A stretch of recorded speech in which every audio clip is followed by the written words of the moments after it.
আসসালামু আলাইকুম প্রিয় শিক্ষার্থী, মানব বিজ্ঞানের পক্ষ থেকে তোমাদের শুভেচ্ছা। আমরা সিরাজউদ্দৌলা নিয়ে হাজির হলাম, আমি ইয়াসিন রাকিব। আজকে দারুণ একটি ক্লাস হতে চলেছে, কারণ সিরাজউদ্দৌলা এই টপিকটি নাটক।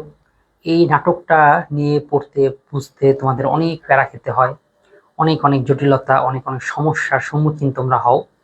তাহলে এই জন্য এটা আমরা নোট করে নিচ্ছি এমন সব দারুণ ভাবে। যেমন এইখানে দেখো সব কিছু একসাথে আছে। যে পুরো নাটকটাকে যদি আমি এক চোখে এক সামারাইজ করে দেখতে চাই, তাহলে যদি দেখে ফেলতে পারি। উদাহরণ দেখো যে এই নাটকটা কিভাবে করে সংক্ষেপণ করা হয়েছে, সামারাইজ করা হয়েছে। এটার নাম দিয়েছে এক নজরে পুরো নাটক। এর মানে এই নাটকটার মধ্যে দেখবা যে মোট কি রয়েছে, মোট অঙ্ক রয়েছে এই 4টা। আর 4টা অঙ্কের ভিতরে কিন্তু আবার কিছু দৃশ্য রয়েছে। সুতরাং তোমাকে পড়তে হবে সেই আলোকে, এবং প্রতিটা দৃশ্যর অঙ্কটাকে যদি একটু একটু বর্ণনা করে দেওয়া যায়, তাহলে পুরো নাটকটাই রিভিশন দেওয়া যেতে পারে। এখানে উদাহরণ দেখো, এই যে নাটকটাকে আমরা আবার বিভিন্ন রঙে ভাগ করে দিয়েছি। এটার কারণ কি, তুমি কোন অংশটা কোন বিষয়ের সাথে আলোচনা হচ্ছে সেটা কিন্তু বোঝা যায়। তাহলে এই এক নজরে পুরো নাটক, এই ভিডিওটি তোমরা নিয়মিত দেখবে, বারবার দেখবা, অন্তত পরীক্ষার আগে যে একবার পড়েছো পুরোটা তার জন্য দেখতে হবেই। যে পড়া পুরোটি পড়নি তার জন্য এটা গুরুত্বপূর্ণ, যে অল্প সময়ের মধ্যে পুরো নাটকটা কিভাবে রিভিশন দিয়ে ফেলতে পারি। তাহলে একটু দেখাচ্ছি। অবশ্য নাটকটা পড়া থাকা বেশি ভালো, যখন আমি সংক্ষেপে বলবো যারা পুরোটা পড়েছে তাদের জন্য খুব আরাম হয়। তারা অল্প অল্প জিনিসটা ধরে ফেলতে পারে, যে ওইখানে এটা হবে, ওখানে এটা হবে, এভাবে হবে, সেভাবে সেটা বুঝতে পারে, বা ঘটনাগুলো তার মনে পড়ে যায়। আর যে পড়নি তার জন্য লাভটা হয় কি, সে অল্প সময় একটু পুরোটাকে রিভিশনটা ধারণা পায়, কিন্তু তার ধারণা তো অস্পষ্ট অস্পষ্ট থাকে। সুতরাং পড়ার আসলে কোনো বিকল্প নেই, টেকনিক তোমাকে সাহায্য করে মাত্র। এবার দেখো এক নজরে পুরো নাটক। এই এক নজরে পুরো নাটকটা তুমি দেখাতে চাই, এই নাটকের মধ্যে 4টা অঙ্ক রয়েছে। অঙ্কটা কি, একটা নাটক গুলার মধ্যে, নাটক সিনেমা যখন করে পরিচালকদেরকে আগে স্ক্রিপ্ট লিখে নিতে হয়, যে কোন কোন ঘটনাটা আমি কোথায় দৃশ্য ধারণ করবো। আমার মুভি দেখি না, কখনো দেশে, কখনো দেশের বাইরে, কখনো গ্রাম্য এলাকা, কখনো শহরের মধ্যে, কখনো ভিড়ের মধ্যে, কখনো ভিড় ছাড়া, এরকম নানা জায়গায় কিন্তু শুটিং গুলো করা হয়। সুতরাং বিভিন্ন পর্বটাকে তারা বিভিন্ন জায়গায় ভাগ করে নেয়, যে এই জিনিসগুলো এই অংশের মধ্যেই ঘটবে। তো এই নাটকের মধ্যে 4টা পর্ব আছে। 4টা পর্বের মধ্যে কেন 4টাই করলো, কেন 3টা করলো না, কেন 2টা করলো না, এর মধ্যে কিন্তু উত্তর আছে। 4টা করার কারণ হচ্ছে 4টার মধ্যে 4টা মেসেজ রয়েছে। অর্থাৎ প্রথম অঙ্কটা যদি আমরা পড়ি বা পড়াই, আমরা টের পাবো যে এইখানে মূলত লেখক ভূমিকা নিয়ে আলোচনা করেছে। অর্থাৎ নাটকটা কেন ইংরেজের সাথে নবাবের দ্বন্দ্ব লাগলো, নবাব ইংরেজে কি করেছিল, ঘটনার সূত্রপাতটা কোথায়, এখানে ভূমিকা সে অংশ আলোচনা করতেছে। দ্বিতীয় অঙ্কে হচ্ছে আবাস, বা কি বলা যেতে পারে, ষড়যন্ত্র। দ্বিতীয় অঙ্কের নাম কি দিয়েছি, ষড়যন্ত্র। তাহলে দ্বিতীয় অঙ্কটা হচ্ছে ষড়যন্ত্র। তাহলে ষড়যন্ত্রটা কি, যেমন এখানে, হ্যাঁ, দ্বিতীয় অঙ্ক হচ্ছে ষড়যন্ত্র। ষড়যন্ত্রটা কি, অর্থাৎ সিরাজউদ্দৌলা কেমন ষড়যন্ত্র করতেছে সেটা সে বুঝতে পারে, সেটা সে জানে, বা কোন ষড়যন্ত্র, কার সাথে কাদের ষড়যন্ত্রগুলো ঘটতেছে। এই 3টা অঙ্কের মধ্যে শুধু ষড়যন্ত্র বিষয়ে আলোচনা বা কথাবার্তা আছে। তারপরের অঙ্কটা দেখো লাল, এই অঙ্কের মধ্যে নাটক উল্লেখ করেছে যুদ্ধের কথা, আর এই জন্য এই অংশটাকে আমি লাল করে দিয়েছি, যে সরাসরি যুদ্ধ শুরু হয়ে গিয়েছে। আর লাস্টের অঙ্কের নাম হচ্ছে পরিণতি, অর্থাৎ এই অঙ্কের মধ্যে লেখক এই যে কার কি পরিণতি হয়েছিল সেগুলোকে বর্ণনা দিয়েছে। এবার একটা করে দেখি, এই যে সালগুলো না, সালগুলো কিন্তু তোমাদের বেশি একটা পরীক্ষা প্রশ্ন আসে না। তোমাদের সালের মধ্যে এই সালটাই শুধু আসবে, 23শে জুন 1757, কারণ সরাসরি পলাশী যুদ্ধ হয়েছিল। এছাড়া বাকি গুলো তেমন আসে না। আর প্রথমটা আসতে পারে 19শে জুন 1956, এটা বোঝার জন্য যে নাটকটার শুরুটা হয় কবে থেকে, তার মানে কত থেকে কত পর্যন্ত, এটা বোঝার জন্য সাথে প্রথমটা আসে। এবার এক নজরে পুরো নাটকের ঘটনাগুলো দেখি। এখানে যে ভূমিকম্প রয়েছে, আচ্ছা আজান দিচ্ছে, আমরা একটু বিরতি পালন করছি, আজানটা শেষ হলে আমরা আবার চলে আসবো।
হ্যাঁ, চলো তাহলে আমরা এক নজরে দেখে নেই সিরাজুদ্দৌলার নাটকটা। দেখো, নাটকটার শুরুই হওয়ার ভূমিকা পর্বে এইখানে আমরা দুর্গ এবং জাহাজ এবং ঘসেট বেগমের বাড়িতে দেখতে পাই, বুঝতে পারি দ্বন্দ্বটা কি নিয়ে, ঝগড়াটা কি নিয়ে শুরু হয়েছে এবং ইংরেজ এবং সিরাজুদ্দৌলার মধ্যে স্বার্থর কারণগুলো কি। দ্বিতীয় হচ্ছে ষড়যন্ত্র। ষড়যন্ত্র আমরা তিনটা জায়গা দেখতে পারি। একটা হচ্ছে নবাব সিরাজউদ্দৌলার দরবার, মীর জাফরের বাসা, তার মীর জাফরের ছেলে যে মিরন আছে মিরনের বাসা। এই তিনজনের বাসায় বসে কে কার সাথে কি ধরনের ষড়যন্ত্র করেছিল সেই ষড়যন্ত্রগুলো এখানে বোঝা যায়। যুদ্ধ, যুদ্ধের মধ্যে দেখতেছি লুৎফুন্নেসার কক্ষ, সিরাজের শিবির এবং যুদ্ধর সরাসরি শুরু এবং মুর্শিদাবাদের দরবার। সাদিয়া আসছো, ওয়ালাইকুম আসসালাম সাদিয়াকে। তারপরে দেখো চৌদ্দ অঙ্ক হলো পরীক্ষা। পরীক্ষার মধ্যে দেখো মীর জাফরের দরবার আর কয়েদগঞ্জে যে কারাগার, এই জায়গাগুলোর নাম আছে। এখন কোন জায়গায় কি ঘটেছিল সেটা যদি একটু একটু করে বলি তাহলে তুমি পুরোটাকে একসাথে মিলিয়ে বুঝে ফেলবা সিরাজউদ্দৌলা নাটকের সারমর্মটা কি। একদম শুরু হয় দুর্গ দিয়ে, দুর্গটা দিয়ে বোঝা যায় দ্বন্দ্বটা আসলে কি নিয়ে। ইংরেজরা এদেশে এসেছিল ব্যবসা করার জন্য, ব্যবসা করবে, ইনকাম করবে, চলে যাবে। কিন্তু তারা ব্যবসা করতে এসে বানালো দুর্গ, যেটা সাধারণত একটা স্বাধীন সার্বভৌম রাষ্ট্রের মধ্যে কোনো শাসক এটা মেনে নিতে পারবে না। আমাদের দেশে ধরে নাও বাটা কোম্পানি ব্যবসা করতেছে, জুতার ব্যবসা, কিন্তু সে যদি এখন একটা সামরিক অস্ত্র বানায়, সে যদি একটা ক্যান্টনমেন্ট বানায়, এটা নিশ্চয়ই রাষ্ট্রের সরকার মেনে নিবে না। তুমি ব্যবসা করতে আসছো, এসে কেন সামরিক প্রস্তুতি কেন নিচ্ছ? ঠিক একই রকম বাধাটা দেওয়ার চেষ্টা করে হচ্ছে ফোর্ট উইলিয়াম দুর্গ ছাড়া বানা থাকে। ফোর্ট উইলিয়াম দুর্গ বানানোর ফলে সিরাজউদ্দৌলা কি করে, তাদেরকে এরকম প্রতিহত করে। বাস প্রতিহত করলে পরে ইংরেজরা সেখান থেকে পালিয়ে যায়, পালিয়ে গিয়ে তারা আশ্রয় নেয় একটা জাহাজে। এই যে ঘটনা এক শেষ, ঘটনা দুই শুরু হলো। তো জাহাজে আশ্রয় নিয়ে কি হয়, ইংরেজদের মধ্যে ঝগড়া এবং পুনরায় ব্যবসার পরিকল্পনা। নিজেদের ঝগড়া করতেছে, দেখো যা আমি বলতেছি সেটা কিন্তু এক লাইনে এখানে লেখাও দেওয়া আছে, যা তুমি পরীক্ষার আগে একটু পড়লে তোমার কাজে দিবে। তো এখানে কি হয়, ঘসেরি বেগম বাড়িতে সিরাজউদ্দৌলা ঘসেরি বেগম কি করে, নিজেদের ঝগড়া এবং পুনরায় ব্যবসার পরিকল্পনা হয়। ফোর্ট উইলিয়াম দুর্গের জাহাজ এই কাজটা করে, কি করে, হ্যাঁ, নিজেদের মধ্যে ঝগড়া এবং পুনরায় ব্যবসার পরিকল্পনা করে কে, ফোর্ট উইলিয়াম জাহাজে। নিজেদের ঝগড়াটা আসলে কেন করে, একজনে দোষারোপ করে আসছিলি ব্যবসা করতে, ব্যবসা সুন্দর করে করতি, কেন আবার লোভ করতে গেলি, কেন টাকা খাওয়ার লোভ করতে গেলি, কেন দেশ দখলের লোভ করতে গেলি, এখন তো ব্যবসাও গেল দেশ দখলও গেল। এরকম করে নিজেদের মধ্যে নিজেরা তারা ঝগড়া করতেছিল। এমডি পিয়াস চলে আসছো, ঠিক আছে, ঝগড়া করতেছিল। তো ঝগড়া করতে গিয়ে এবং কেউ কেউ বলতেছিল না ঝগড়া করার কিছু নেই, সিরাজউদ্দৌলার অবস্থা খুবই খারাপ, কারণ তার চারিপাশে অনেক শত্রু, তার দেশের যে আমত্তরা তারা ঘুষখোর, তারা হচ্ছে অসৎ, তারা হচ্ছে বিশ্বাসঘাতক, এবং তার পরিবারের মধ্যে যারা রয়েছে আত্মীয় স্বজন তারাও তার নিকটস্থ নয়। সুতরাং আমরা পারবো নানা রকম বুদ্ধি ফিকির করলে দেশটাকে দখলে নিতে। এই বিষয়ে জাহাজের মধ্যে আলোচনা হচ্ছিল। তারপর আমরা দেখি ঘসেরি বেগমের বাড়িতে, ঘসেরি বেগম দূরে এক জায়গায় থাকতো, মতিঝিল থেকে, মতিঝিল নামে একটা জায়গা থাকতো, যেটা সিরাজউদ্দৌলা রাজপ্রাসাদের বাহিরে, যেটা সিরাজকে একটু অস্বস্তিতে ফেলতো। কারণ সে জানতো খালা তার নামে, তারকে কেন্দ্র করে কি করতেছে, খালা তাকে কেন্দ্র করে ষড়যন্ত্র করতেছে। ঘসেরি বেগমকে মতিঝিল থেকে প্রাসাদে নিয়ে আসা হচ্ছে। হ্যাঁ, খালা তাকে নিয়ে কি করতেছে, এটা কি বললাম যে ষড়যন্ত্র করে। কিন্তু খালাকে যদি নিজের বাড়িতে নিয়ে আসা যায় তাহলে খালা নিশ্চয়ই কারোর সাথে ষড়যন্ত্র করতে পারবে না, সে জেনে ফেলতে পারবে। ঠিক একই অবস্থা হয়, সিরাজউদ্দৌলা ঘসেরি বেগমকে মতিঝিল থেকে নিজের প্রাসাদে নিয়ে এসে কেন বেঁধে যায়, খালা আপনাকে ভালোবাসি, আপনাকে আমি ভালো জায়গায় রাখতে চাই, এই জন্য আমার প্রাসাদে এসে নিয়ে রাখলাম। কিন্তু খালা এতে বিরক্ত, কারণ খালা বাইরে বসে বসে যে ষড়যন্ত্র করতে পারতেছিল, এটা যদি এখন প্রাসাদের মধ্যে চলে আসে, সিরাজকে রাজপ্রাসাদে পেয়ে নিশ্চয়ই সে তাইলে এই কাজগুলো করতে পারবে না, কারণ সিরাজ তখন সামনে সামনে থাকবে, সিরাজ তখন সামনে তারা দেখবে, এই জন্য পারতেছিল না। এই সমস্যা আসলে হচ্ছিল। সিরাজ ঘসেরি বেগমকে মতিঝিল থেকে প্রাসাদে নিয়ে আসে। এবার ষড়যন্ত্রের কথা চিন্তা করি। ষড়যন্ত্র শুরু হয় নবাব দরবারে। তো নবাব দরবার ষড়যন্ত্র না, নবাব দরবার একজন প্রজা আসে, প্রজা এসে সে ইংরেজের অত্যাচারের নমুনা আর সিরাজের প্রতিক্রিয়া, অর্থাৎ প্রজা এসে সিরাজের বিচার দেয় যে আপনার রাজ্যে আমার ঘর বাড়ি পুড়িয়ে দেওয়া হয়েছে, আমার সন্তানাদিকে হত্যা করা হয়েছে, আমার স্ত্রীকে হত্যা করা হয়েছে, ঠিক আছে, আমাদেরকে হত্যা করা হয়েছে, সুতরাং আমি প্রতিকার চাই।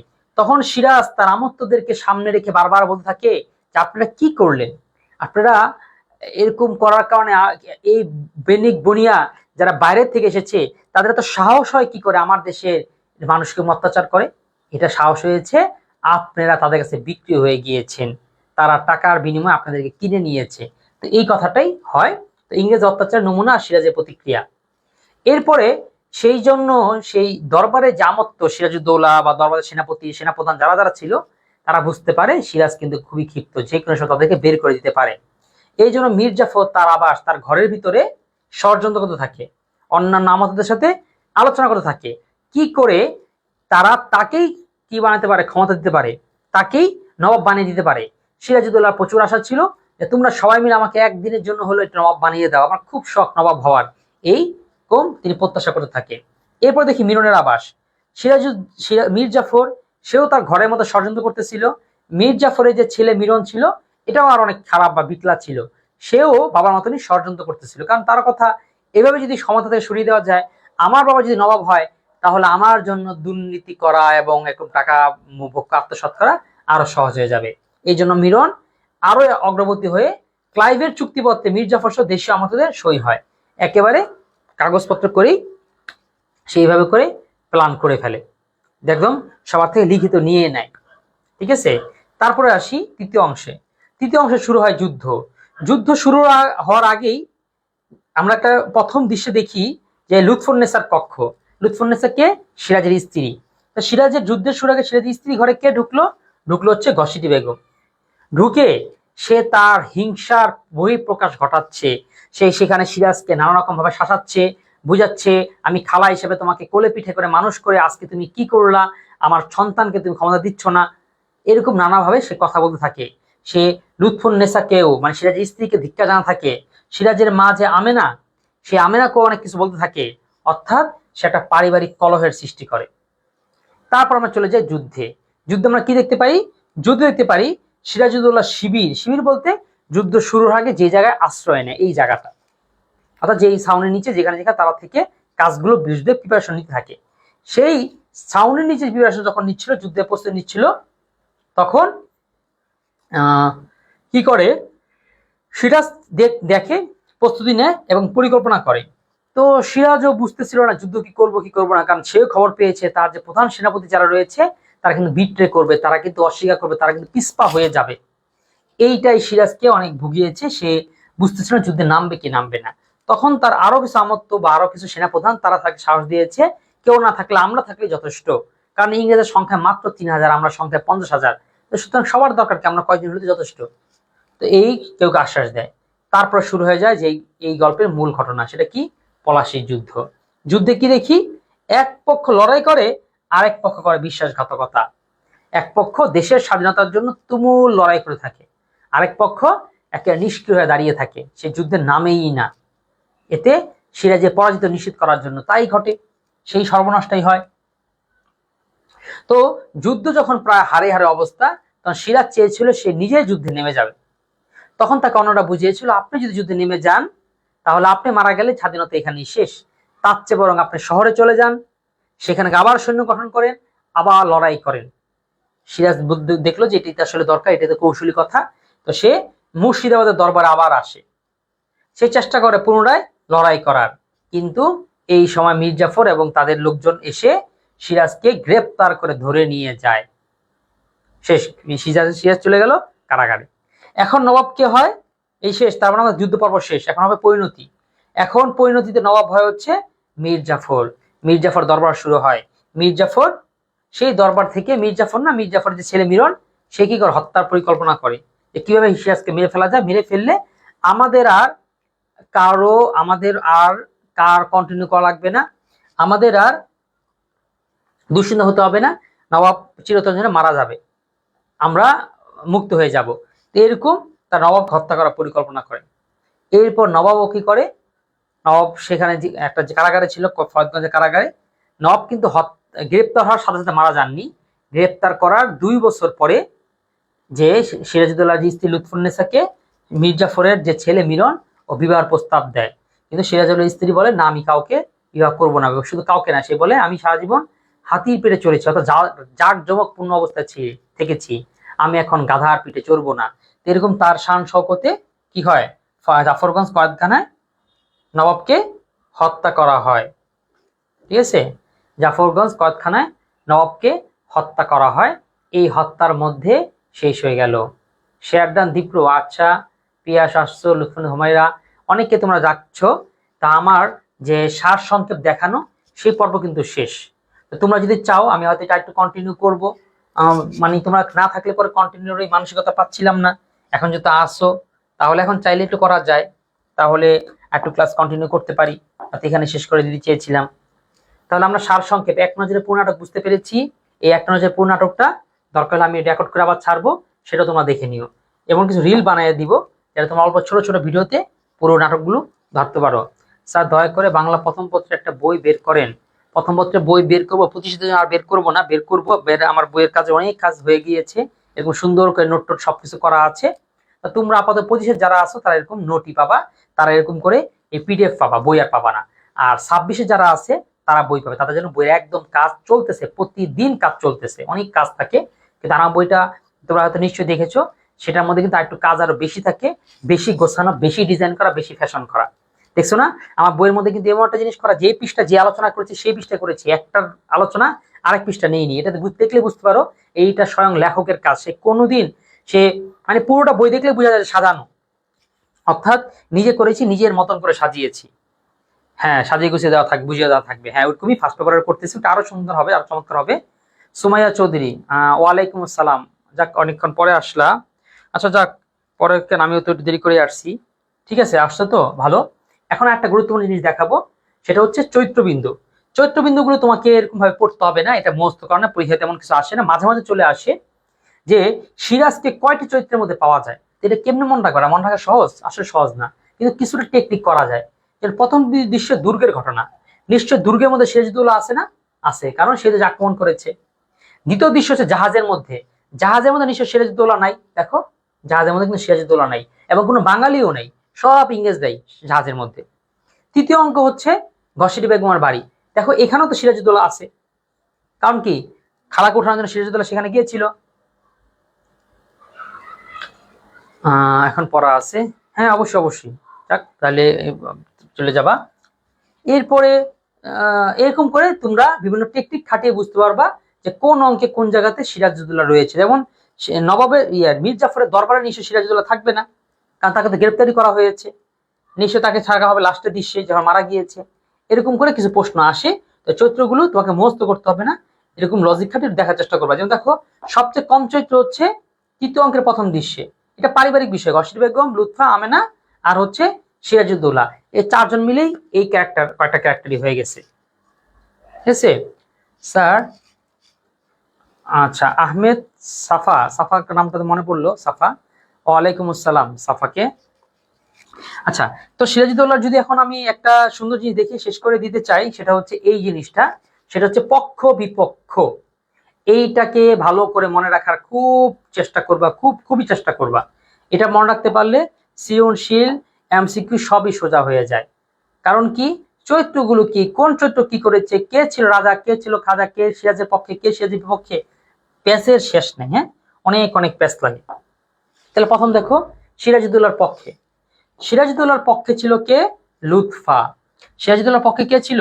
সিরাজউদ্দৌলার পক্ষে ছিল লুৎফা, তার স্ত্রী, তার পক্ষে তো থাকবেই। শেষ।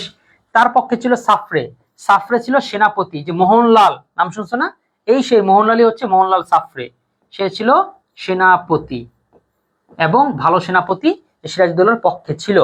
এরপর আমেনা, আমেনা হচ্ছে সিরাজউদ্দৌলার মা, তাহলে মা তো ছেলের পক্ষে থাকবেই। এরপর হচ্ছে মীর মর্দান, মীর মর্দানও কি সেনাপতি, তার মানে একজন পক্ষের বা ভালো সেনাপতি পেলাম। এরপর হচ্ছে রাইসুল জুহালা, রাইসুল জুলাহা ছিল হচ্ছে গুপ্তচর। এবার আসি বদ্রি আলী খা, নৌবে সিং হাজারি, কি বদ্রি আলী খা, নৌবে সিং হাজারি। তাহলে এই দুইজনের মধ্যে পার্থক্য বা মিল কোথায়, এটা যদি একটু দেখো, দেখো এই দুইজনে একই ছিল, দুইজনই ছিল সেনাপতি। তাহলে সিরাজউদ্দৌলা নাটকের মধ্যে আমরা এত এত চরিত্রগুলো দেখতে পাই, সেই চরিত্রগুলোর মধ্যে কে কে সিরাজউদ্দৌলার পক্ষে ছিল আর কে বিপক্ষে ছিল, সেটা খুব সহজে বুঝবো। সিরাজের মা সিরাজের স্ত্রী, সিরাজের মা, আর একজন গুপ্তচর, এই হচ্ছে তিনজন পক্ষে। এই তিনজনের বাইরে বাকি সবাই যে চারজন পক্ষে ছিল তারা সবাই ছিল হচ্ছে সেনাপতি। এবার আসি বিপক্ষে। দেখো বিপক্ষরা সব লাল কালার দিয়ে, বিপক্ষরা সব লালে লাল টুস, অর্থাৎ তারা খারাপ চরিত্র, এই জন্য তারা ডেঞ্জার, বিপরীতের প্রতীক, এই জন্য সব লাল। তা কারা কারা খারাপ ছিল দেখো, ঘসিডি বেগম, মীর জাফর, মিরম, রাজবল্লভ, রায়দুল উমিচাঁদ, মানিকচাঁদ, জগৎ শেঠ, মোহাম্মদী বেগ, এই যে তুমি দেখতেছো এসব দেশি লোক ছিল, অর্থাৎ আমাদের দেশি লোক হয়ে তারা বিশ্বাসঘাতক। আর এই পাশে যারা দেখতেছো তারা তো বিশ্বাসঘাতক না, কিন্তু তারা খল চরিত্রে, তারা ইংরেজ। তাই ইংরেজরা আমাদের দেশে আমাদের বিপক্ষে থাকবে, এটাই স্বাভাবিক, এটা সমস্যা না। সমস্যা ছিল আমাদের দেশের পক্ষেও কেন বিপক্ষে যায়। তো ঘসিডি বেগম কে ছিল? ছিল হচ্ছে খালা, তাহলে এইটা পারা এবং বোঝা কঠিন না। মীর জাফর ছিল, মীর জাফরের এক ধরনের দুঃসম্পর্কের নানা, আর একটা হচ্ছে তার প্রধান সেনাপতি, তাহলে তারপরে তার বিপক্ষে ছিল। মিরন, মিরন ছিল মীর জাফরের ছেলে, সিরাজউদ্দৌলা ছিল না, মীর জাফরের ছেলে। রায়বল্লভ, রায়দুল্লভ, এই যে রাজবল্লভ, দেখো রাজবল্লভ, সে ছিল রাজা। রাজা বলতে সে একটা এলাকার কি করত, ট্যাক্স কালেকশন করত, দেওয়ান বা টাকা সংগ্রহ করত। রায়দুল্লভও এরকম একটি পদে, গুরুত্বপূর্ণ মন্ত্রী পদে ছিল। উমিচাঁদ ছিল দুমুখ সাপ, অর্থাৎ ব্যবসায়ী বটে, দালাল টাইপের, সবার সাথে ভাব জমিয়ে কথা বলে, দুই পক্ষেই সে কথা বলে। মানিকচাঁদ, তাকেও একটা এলাকার দায়িত্ব দেওয়া হয়েছিল। জগৎ শেঠী ছিল একজন ব্যবসায়ী। তো সে আমাদের যেমন অনেক ব্যবসায়ী আছে না, যেমন বসুন্ধরা, তারপরে অনেক ব্যবসায়ীরা দেখবা সরকারের সাথে আতাত করে চলে, কারণ তাহলে তাদের ব্যবসায় অনেক উন্নতি হয়।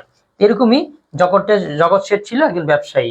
মোহাম্মদী বেগ, মোহাম্মদ বেগ ছিল সবচেয়ে জঘন্য ব্যক্তিত্ব। সে সিরাজউদ্দৌলার কাছের লোক, সিরাজউদ্দৌলার বাবা তাকে লালন পালন করেছে, মা তাকে বিয়ে দিয়েছে, সিরাজ তাকে চাকরি দিয়েছে। এরপরও এই মোহাম্মদী বেগ মাত্র 5,000 টাকার জন্য সিরাজউদ্দৌলাকে হত্যা করে ফেলে। ঠিক আছে, এরপরে আসি, এই তো শেষ, অর্থাৎ সিরাজউদ্দৌলার ঘাতক। বাকি যারা আছে তাদের সম্পর্কে তেমন কিছু বলা নাই, সবাই ছিল ইংরেজ। এর মধ্যে ক্লাইভ ছিল মাস্টার মাইন্ড, যে দ্বিজাতি তত্ত্ব করা এবং এই যুদ্ধ করা এবং এই বাংলা স্বাধীনতাকে হরণ করার জন্য।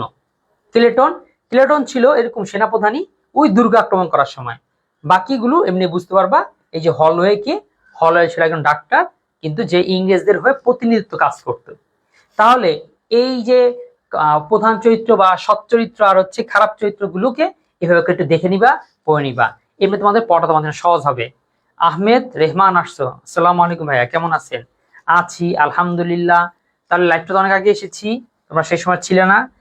তাহলে এরকমই প্রতি শনিবার মনে রাখবা বাংলা ক্লাস হতে থাকবে, প্রতি শনিবার মিস দিবা না, প্রতি শনিবার বাংলা ক্লাস হতে থাকবে। সেই ক্লাসে তোমাদের পাই সেই প্রত্যাশা রেখে এখানেই শেষ করতেছি। আসসালামু আলাইকুম, দেখা হবে আগামীকালকে বাংলা দ্বিতীয় পত্রের ক্লাসে। ওকে, মনে রাখবো প্রতি শনি বাংলা প্রথম পত্র, প্রতি রবি বাংলা দ্বিতীয় পত্র। ধন্যবাদ তোমাদেরকে, আসসালামু আলাইকুম।